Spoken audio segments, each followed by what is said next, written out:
Okay, Brett, let's get into the story that's really still resonating from the draft, and it's interesting that it happened. I think a half an hour after you left our Draftathon live room on draft night, which I really appreciate you spending a full hour joining us to help raise money for COVID-19 relief that night.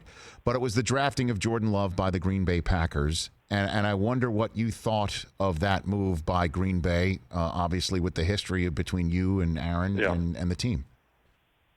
Well, I'll be honest with you. I was very surprised. I really thought that they would go in the direction of an offensive weapon.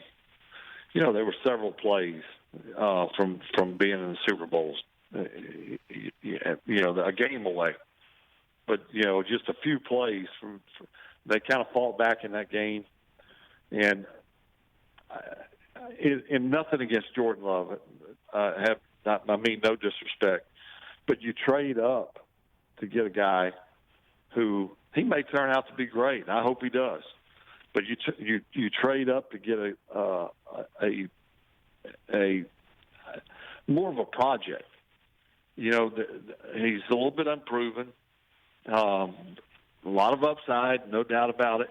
But he can't help you get to the Super Bowl immediately. And I just think that if you're playing for now, as all the teams in the league will tell you they are, or most will tell you that, some certainly are not. But Green Bay's one of them that should be playing for now. They don't draft any weapons, not just in the first round, but any weapons that can help immediately, to my knowledge. And that just sends a disrespect message to what I would think to Aaron Rodgers. He has every right to be disappointed if he is. Yeah, it's about if he is. Any indication? I mean, he really the only indication is that he has called Jordan Love or connected with Jordan Love and congratulated him and welcomed him to the team, and that they have connected. That's the word that Brian Gutekunst used, that they have connected management and Rodgers. Well, Aaron and I get along great, and I did talk to him. I'm not going to talk about all that we talked about, but he was, let's just say, surprised that they went in that direction. And I'm not surprised that he reached out to Jordan, being in a similar situation himself 15 years ago. And we had a great relationship in spite of what now. I wouldn't say it took a turn for the worse when I left, but he was basically caught up in the middle of a hornet's nest, if you will.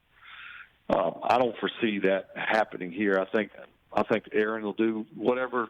It's not his job to mentor Jordan Love, and this discussion went on. When I left Green Bay, it's not the head guy's job to mentor the next guy. That guy is ultimately there to take your spot. Now, if Jordan were to ask Aaron, can I watch extra film with you? I would be shocked if Aaron said no. I think he would go over and beyond to help, but he's not going to go out of his way, and I can't blame him. So